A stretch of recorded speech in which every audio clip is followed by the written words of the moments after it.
Pues como aquello de segundo tiempo de un juego, que hay juegos también de tiempo extra y penales, etcétera. Gustazo volver a saludar a David Stokes Brown.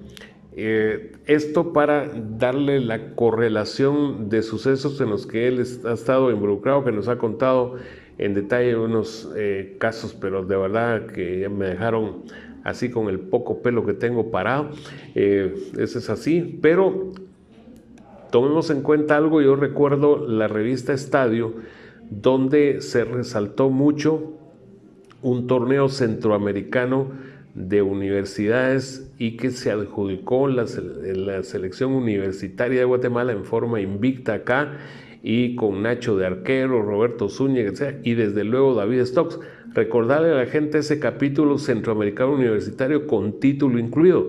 ¿Qué tal? Bien, Gustavo, gustazo de saludarte nuevamente y seguimos recordando. Recordar es volver a vivir. En sí, don Pepe Casés Penades fue el entrenador de esa selección universitaria para el torneo centroamericano. Nosotros, lógicamente, teníamos un equipo de primerísimo orden porque todos éramos jugadores de la Liga Nacional. Para variar, siempre el cuco fuerte fue Costa Rica, pero logramos vencer a todo mundo y terminamos invictos campeonando ese torneo. Y hablando de ahora que tocamos el tema de la U, y que ahí estuvo un Pepe también, etcétera, y que lo conoces, él en el 66 ya llevando a Peña, etcétera, y a Guayo de León, que también aterrizó ahí, llegaron a ser hasta terceros, pero la actual universidad, por todo lo que fue una decisión desde la rectoría, salvo un giro muy significativo, jugaría en la tercera división, donde está, por ejemplo, tu querido Izabal tratando de salir de ahí para subir a segunda con el proyecto del Poto Salguero. Pero ¿qué comentario te merece, que lo sabes? En todos los países donde hay fútbol y tienen equipos de universidad, son universidades destacadas futbolísticamente hablando también. La verdad es que es penoso tocar ese tema, es bochornoso. Aquí es donde me hubiera gustado que se hubiera sublevado toda la ciudad universitaria para hacer que el rector arme un equipo que sea digno representativo de la USAC. Lamento eso, Gustavo, y ya lo dijiste, en casi todos lados donde hay equipos universitarios son apoyados de una forma digna y representan dignamente a la casa máxima de estudios. Ya dentro de lo que fue tu etapa blanca, tu etapa con comunicaciones, ¿qué es, David, lo que recordás más gratamente de lo que compartiste ahí, aparte de lo que ya nos mencionaste de ese tu segundo partido y hacer el par de goles en el clásico, que yo vi ese juego, etcétera? Pero globalmente de tu estadía en comunicaciones ahí, teniendo, por ejemplo, en la portería tu padrino, por lo que nos contaste también, Guillermo Enríquez Gamboa, y el resto, y los rivales de ese entonces. Yo vivía todavía aquí en Bananera, Gustavo, cuando por medio de un radio escuchábamos los partidos de comunicaciones. Y la Pantera Gamboa, y el Ronco Belma, y Zúñiga, y Maynor Diguín, y fulano de tal. Me tocó que ir a estudiar, a Dios gracias, por una beca que ganamos a la Escuela Normal Central para varones.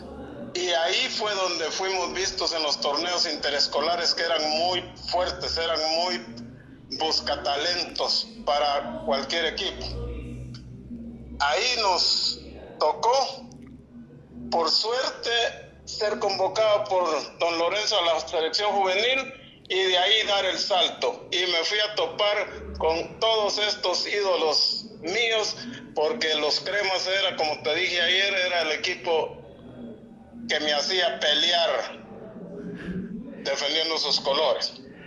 Imagínate de vibrarlos, escuchándolos en Bananera, y llegar allá a Guatemala Y mi padrino, como dijiste, Guillermo Enríquez, la Pantera Gamboa, me va a buscar para decirme que don Pepe Casés tenía interés en mí. Eso fue algo muy especial. Hablando de tu familia, que tocamos un poco el primer tiempo de las charlas, ¿solo David Stokes era crema o también lo era Henry, que después jugó ahí, también jugó en la U? ¿Cómo está distribuida la simpatía entre los varones, por ejemplo, ahí en cuanto a equipos? Bien, la verdad es de que Henry también era crema, Jorge era crema, Jeremías era crema, después se volvió medio Aurora. Por lo de Leones de Marte. Por los de Leones de Marte, exacto. Wilfred era crema, o sea que prácticamente toda la familia era crema, porque mi papá era puro crema. Ah, bueno, pues qué interesante ahí, comenzando con tu progenitor ya.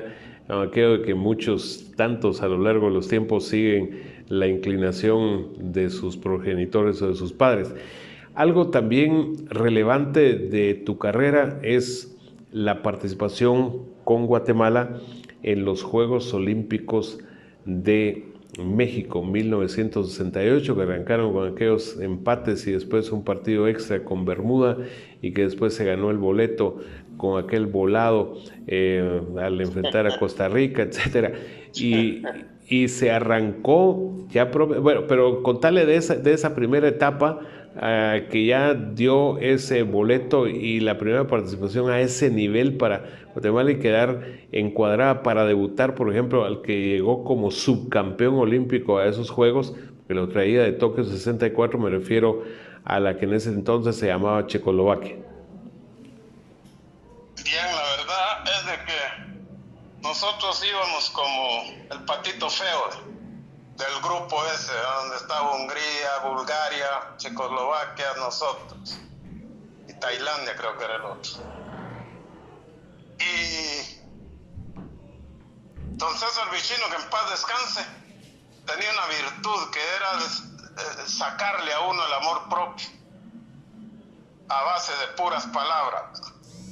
Y nosotros, te decía, solo pensábamos en Guatemala y en nuestra familia, como decía don César. Todo el mundo en Guatemala está pendiente de qué hacemos.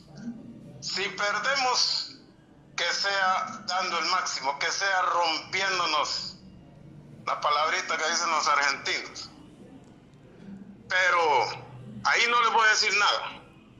Pero si perdemos, siendo miedosos, siendo demasiado temerosos contra Checoslovaquia, entonces me van a escuchar a mí el resto del torneo. Y ahí entramos y vimos que estábamos jugando de tú a tú, y lógicamente eso nos fue dando confianza, y nos fue dando confianza. Ahí platicábamos un poquito entre nosotros, y cuando sentimos, estábamos dando el campanazo. Y dentro de eso, recordarle a la gente que es de esa época y contarle a los que son de la actual, y que hay mucha juventud en el país, eso de hacer un zurdo el gol de esa victoria ante el guardameta Kramerius de derecha. En algún momento te sirvió no solo para subirte al carro o algo por el estilo, sino en este caso para un gol muy significativo. Sí, la jugada se inició, se gestó por el lado izquierdo, con Armando Melgar, que jugaba el lateral izquierdo, se apoyó con el Lobito Melgar, que se había pasado de la punta derecha a la punta izquierda. Entre Melgar y Torres hicieron una jugada de pared, ganó Melgar la línea de fondo porque volvió a recibir el balón, hizo el centro hacia atrás, y yo venía tranquilamente acompañando, pero como aquellos tigres que están a la cacería, en qué momento, y ahora pasó el balón y no hubo tiempo para pensar si le daba con la derecha, si le daba con la izquierda, si le daba con la cabeza o si le daba con la mano. Me cayó a la derecha y metí un riflazo que hasta yo me asusté después. Ese podría ser calificado por David Stokes como su gol más importante. Definitivamente. Antes de ese yo decía fueron mis primeros 2 goles en Liga Nacional en el Clásico, de Antigua y el Clásico. Pero después de ese juego, al darse uno cuenta que todo el país estaba vibrando y estaba gozando y estaba disfrutando ese encuentro, ese gol, pues eso es lo más brillante. Y quisiera decirte algo, Gustavo. Yo recién me había ido de Guadalajara, donde estaba con el Oro. Y regresaste al Jalisco.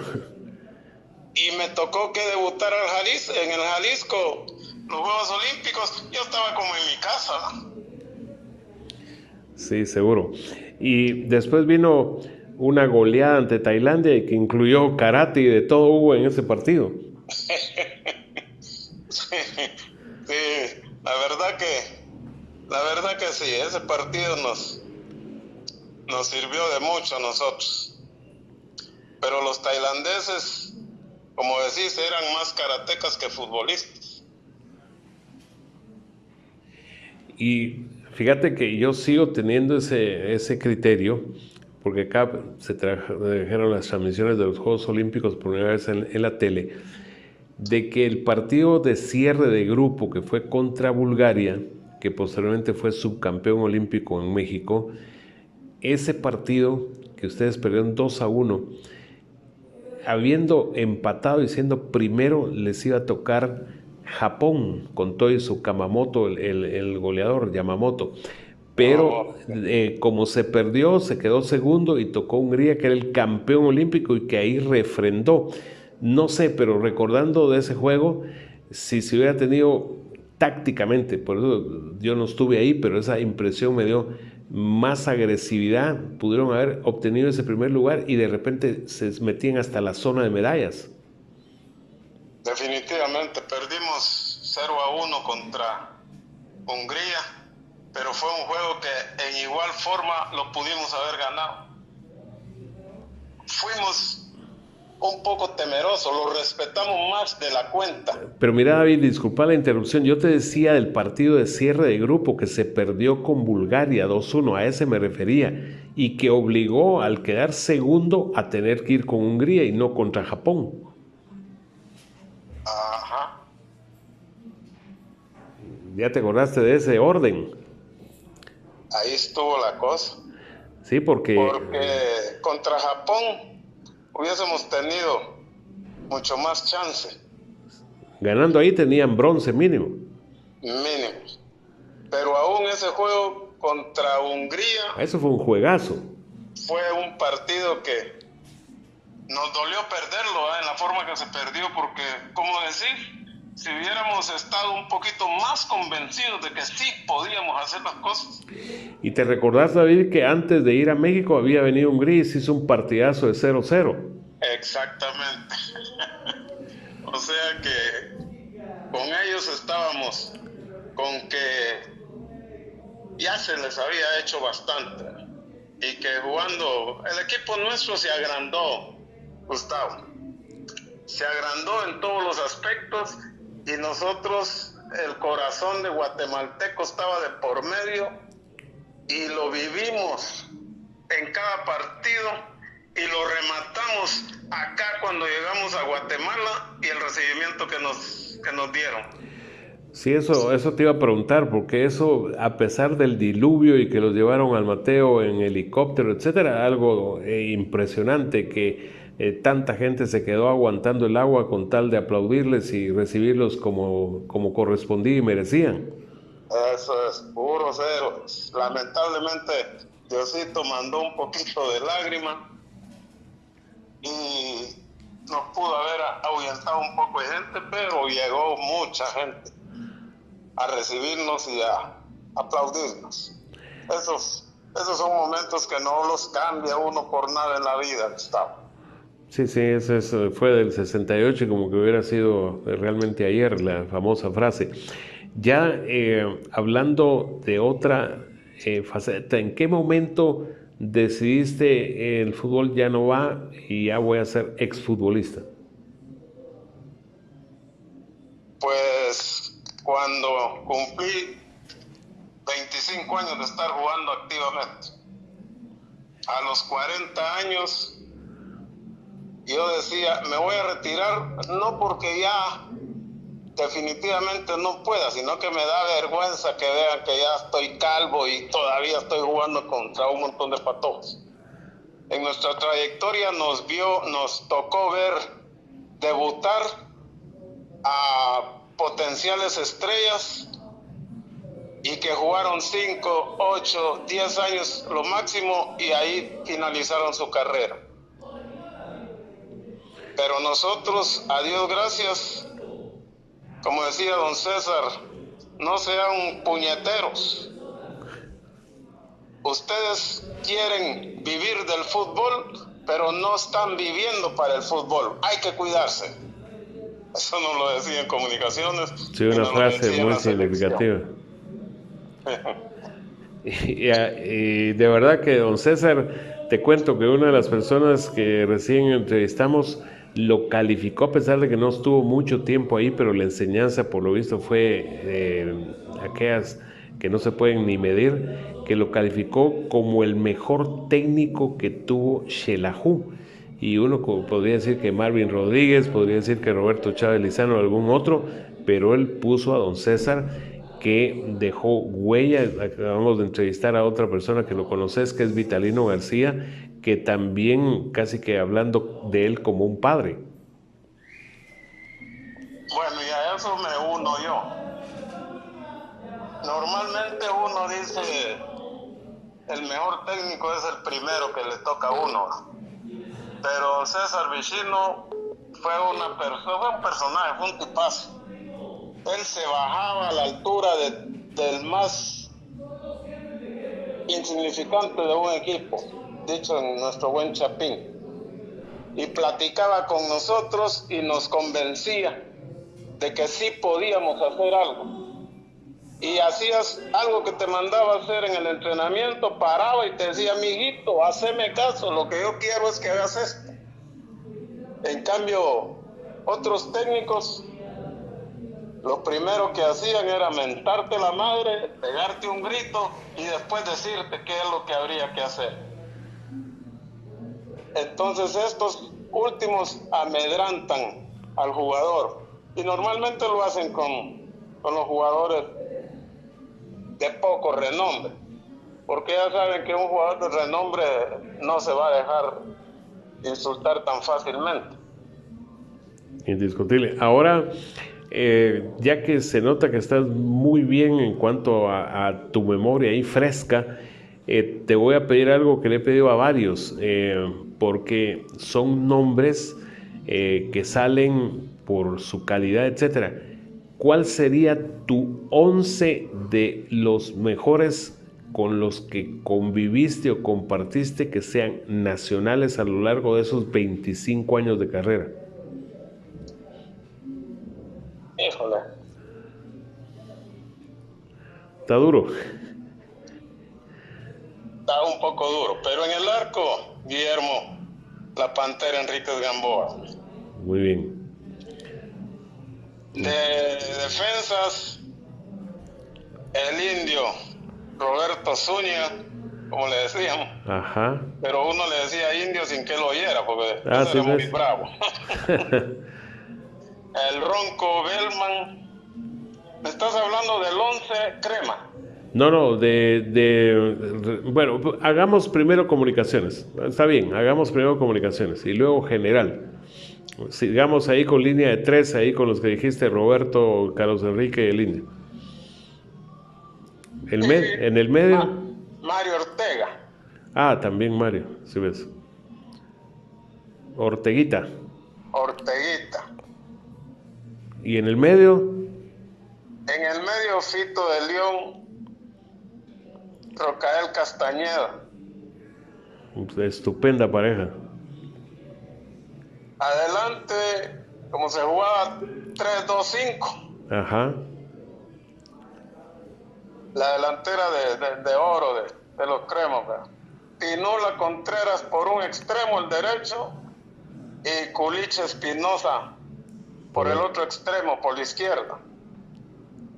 Jerónimo Pericuyo, Hugo Tintán Peña y quedándome yo al margen está, Madre Santa, ¿cómo se llama?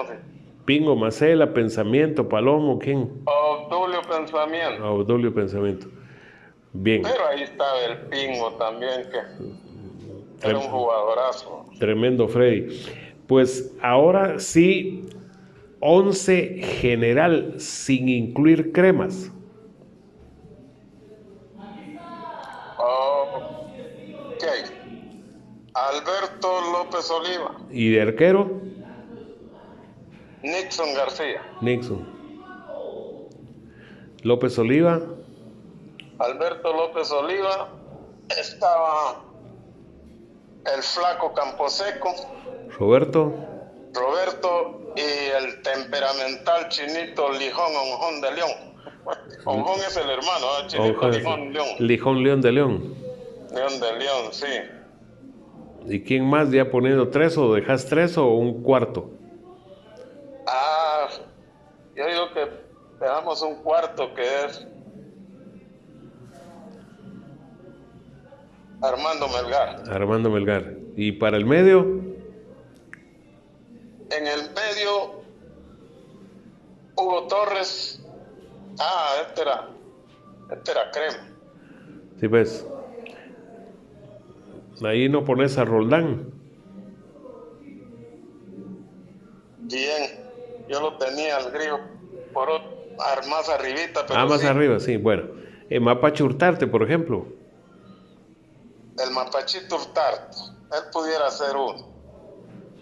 El defensivo, Hugo Montoya.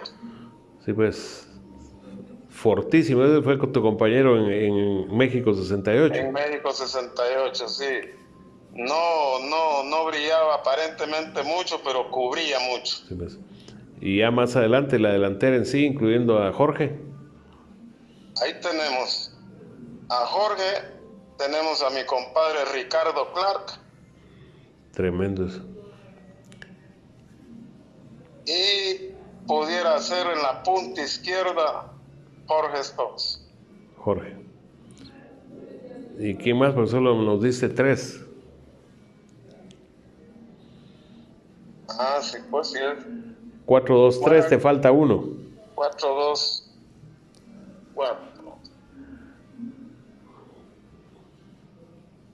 Pues yo diría que Edgar Edmundo Chacón. El Cañón de Palín. Muy bien, sí, ya fantásticos 11. Y concluimos este segundo tiempo de la charla, David.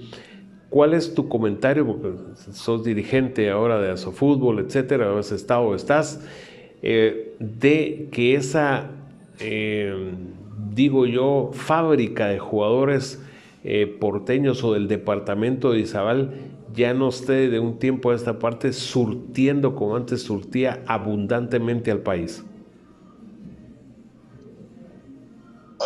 Gustavo, yo te doy una respuesta y un responsable directo en eso. Y eso es la tecnología, los teléfonos, que los niños y los jóvenes les ofreces un plato de comida y les dejas el teléfono, era la inversa de antes. Antes te ofrecían un plato de comida, pero había un balón de por medio, uno se tiraba por el balón y dejaba la comida hasta que terminaba. Increíble, pero ahora, eso nos ha estado ahuyentando a la niñez y a la juventud deportista, futbolista de nuestro país. Y va a costar un poco.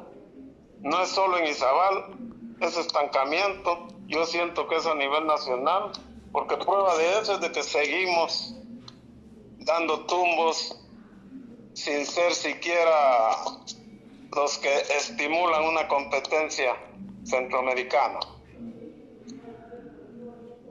Sí, es muy elocuente tu postura y yo no sé si te ha pasado, pero a mí sí que a nivel incluso de mesa tengo que, o he tenido que pedir en más de una ocasión a mis hijos, que no son deportistas sino profesionales, que se olviden del aparatito porque atrapa de una forma que a veces produce o muchas veces produce más daño que beneficio. Así es. Y los ahuyenta no solo del fútbol, de cualquier otro deporte. Sí, termina siendo lapidario. Y entre más tecnología, más se empatinan, como se dice en términos populares, con eso. Bueno, David, me encanta escucharte en el cierre de la conversación sonriendo. Que así sigas. Un saludo a la distancia, que estés muy bien. Claro que sí. Acá venía grabando yo a mi técnica, que es mi esposa. Ah, bueno, saludámela. ¿Cómo se llama tu señora? Telma. Muy bien. Así que doña Telma también es especialista en el campo técnico. Telma técnica, ¿está bien? Bueno, gusto en saludarlos. Igualmente, Gustavo, felicidades.